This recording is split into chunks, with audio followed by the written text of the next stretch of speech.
Happy morning मेरे प्यारे दोस्तों।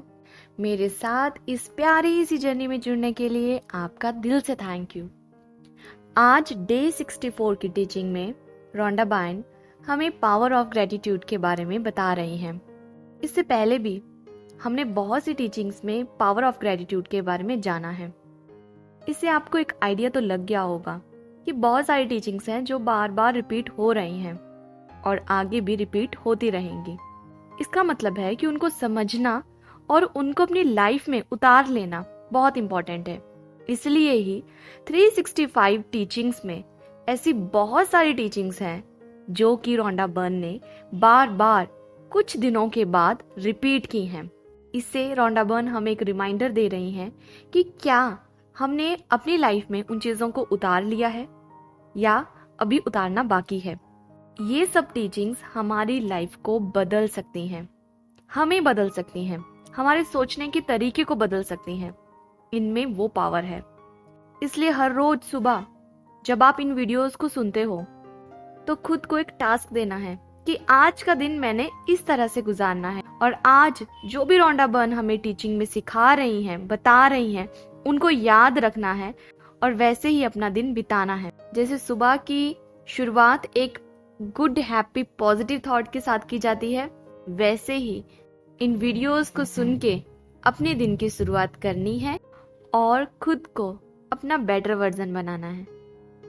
ठीक है, तो आइए शुरू करते हैं। तो रोंडा बर्न हमें बता रही हैं, हम अपनी ओर कभी कोई चीज आकर्षित नहीं कर सकते जब तक कि हम उन चीजों के लिए कृतज्ञ ना हों जो हमारे पास पहले से हैं। बात बिल्कुल सही है। जो चीजें पहले से हमारे पास मौजूद हैं, अगर हम उनको फॉर ग्रांटेड लेंगे, उनकी कद्र नहीं करेंगे, उनके लिए कृतज्ञ नहीं होंगे, तो ये सीधी सी बात है कि लॉ ऑफ अट्रैक्शन चाहे आप जितना मर्जी यूज कर लो या कोई भी टेक्निक यूज कर लो, लॉ ऑफ अट्रैक्शन इस तरह से आपके लिए कभी काम ही नहीं करेगा जब तक कि आपके पास जो कुछ भी है आप उनके लिए ग्रैटिट्यूड फील नहीं करते हो। और वो कहती हैं कि सच तो ये है कि अगर कोई व्यक्ति हर चीज के लिए पूरी तरह से कृतज्ञ है तो उसे कभी कोई चीज मांगने की जरूरत ही नहीं पड़ेगी, क्योंकि वह आपके मांगने से पहले ही आपको दे दी जाएगी। यही कृतज्ञता की शक्ति है। तो इसे इस तरह से समझते हैं, छोटा बच्चा ना तो वो बोलता है, ना तो वो किसी की बात समझ पाता है, कोई डायरेक्ट कम्युनिकेशन नहीं होता ना बच्चे के साथ, तो उसके पेरेंट्स भी आइडिया ही लगाते हैं कि इसको क्या जरूरत होगी क्या नहीं होगी। तो देखो, बचपन में जब हम छोटे थे, है ना, शुरू में तो छोटे बच्चे बात ही नहीं करते हैं, उनको क्या चाहिए किसी को नहीं बता पाते हैं और वो सिर्फ रोते हैं।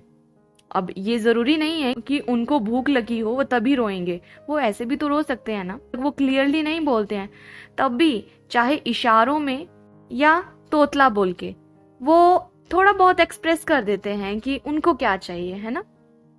पर आपने देखा होगा कि छोटे बच्चे हमेशा खुश रहते हैं, हंसते रहते हैं, मुस्कुराते रहते हैं। उनके लिए हर कोई एक समान है, चाहे कोई उनको प्यार कर रहा हो चाहे नहीं कर रहा हो, वो किसी के बीच में कोई डिफरेंशिएट नहीं करते हैं। ऐसा ही होता है ना। तो क्या होता है, वो इतना खुश रहते हैं, इतने आनंदित होते हैं खुद में और अपनी लाइफ में मगन होते हैं, उनको किसी से कोई ज्यादा नहीं कुछ चाहिए होता है ना। तो आपने देखा होगा कि जब कोई इतना खुश रहता है, किसी चीज की कोई कंप्लेन नहीं कर रहा होता है ना, तो क्या होता है, उसके पेरेंट्स खुद ही समझ जाते हैं कि उसको क्या जरूरत है। टाइम टू टाइम उनको खाना मिलता है, खाने को पीने के लिए दूध मिलता है, पानी मिलता है, जूस मिलता है ना। उनकी हर सुख सुविधा का ध्यान रखा जाता है। उनको कौन से खिलौने चाहिए, कैसे कपड़े चाहिए, कौन प्रोवाइड करता है? उनके पेरेंट्स, घर वाले, वो सब प्रोवाइड करते हैं ना। तो बच्चा चिंता थोड़ा ना करता है इस बात की कि क्या मुझे सुबह का खाना मिलेगा, क्या मुझे सुबह दूध मिलेगा पीने, क्या मुझे सोने के लिए बिस्तर मिलेगा, क्या मुझे खेलने के लिए खिलौना मिलेगा, मेरे पास पैरों में पहनने के लिए चप्पल होगी, क्या बड़ा होके मैं स्कूल जाऊंगा, किस तरह के स्कूल में जाऊंगा। क्या बच्चे किसी बात की चिंता करते हैं? वो बिल्कुल चिंता नहीं करते हैं। वो आराम से जी रहे होते हैं, क्योंकि उनको पता है कि हमें चिंता करने की कोई जरूरत ही नहीं है। तो मेरे पेरेंट्स मेरे लिए सोच रहे हैं, उनको पता है कि मुझे क्या चाहिए, मेरे लिए क्या सही है, वो मुझे प्रोवाइड कर देंगे। वो बिल्कुल बेफिक्र होते हैं। उसी तरह से हमें भी बेफिक्र रहना है, चिंता नहीं करनी है। हमारे पेरेंट कौन है? और यूनिवर्स। हम सबका पेरेंट एक है, यूनिवर्स। हम सब वहीं से आए हैं ना। तो यूनिवर्स को पता है कि हमें क्या चाहिए, क्या नहीं चाहिए, क्या हमारे लिए अच्छा है, क्या हमारे लिए बुरा है, हमें कब क्या चाहिए, हमें कब क्या देना चाहिए, है ना।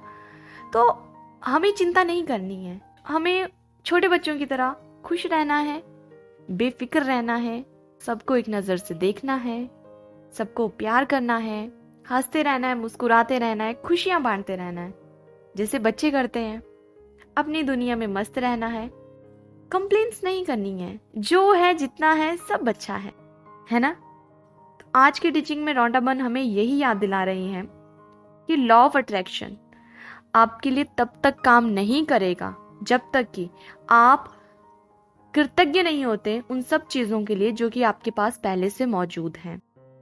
और वो कहती हैं कि अगर आप सच में एक कृतज्ञ इंसान हो तो आपको कुछ मांगने की जरूरत ही नहीं पड़ेगी। उन छोटे बच्चों की तरह आपके पास यूनिवर्स खुद वो सब चीजें प्रोवाइड कर देगा जिनकी आपको जरूरत है, जो कि आपको चाहिए। आपको वो बिना मांगे दे दी जाएगी। यही कृतज्ञता की शक्ति है और यही हमें समझनी है। ठीक है। तो आज के दिन जो भी चिंताओं से आप घिरे हुए हो, जो भी कंधों पे बोझ डाल रखा है और जिन भी उलझनों में आप उलझे हुए हो, ज्यादा नहीं, आज के दिन के लिए ही उसे यूनिवर्स को सौंप दीजिए और ये सोचिए कि आप भी वो छोटे बच्चे हैं जिनका ध्यान उनके पेरेंट्स रखते हैं। तो हमारा ध्यान यूनिवर्स रख रहे हैं, है ना। तो सब कुछ छोड़ दीजिए, बेफिक्र रहिए, मस्त रहिए, खुश रहिए, खुशियां बांटते रहिए, किसी की प्यारी सी सच्ची सी मुस्कान की वजह बनिए। माफ कर दीजिए, हर उस इंसान को माफ कर दीजिए जिसने कभी आपका दिल दुखाया हो। हर उस सिचुएशन को भूल जाइए जो कि कभी आपके लिए सबसे बुरी रही हो। गलतियां सबसे होती हैं, हम अपनी गलतियों से ही सीखते हैं। किसी से माफी मांगनी हो तो मांग लीजिए और खुद को इस बोझ से हल्का कर दीजिए। जब तक आप इस बोझ को ढोए रखोगे आप चल नहीं पाओगे। हल्के रहिए और आगे बढ़ते रहिए, ठीक है। Have a beautiful, lovely day. Happy birthday to all the beautiful people who was born on this beautiful day. Happy birthday dear. Stay happy, stay blessed. सबका मंगल हो।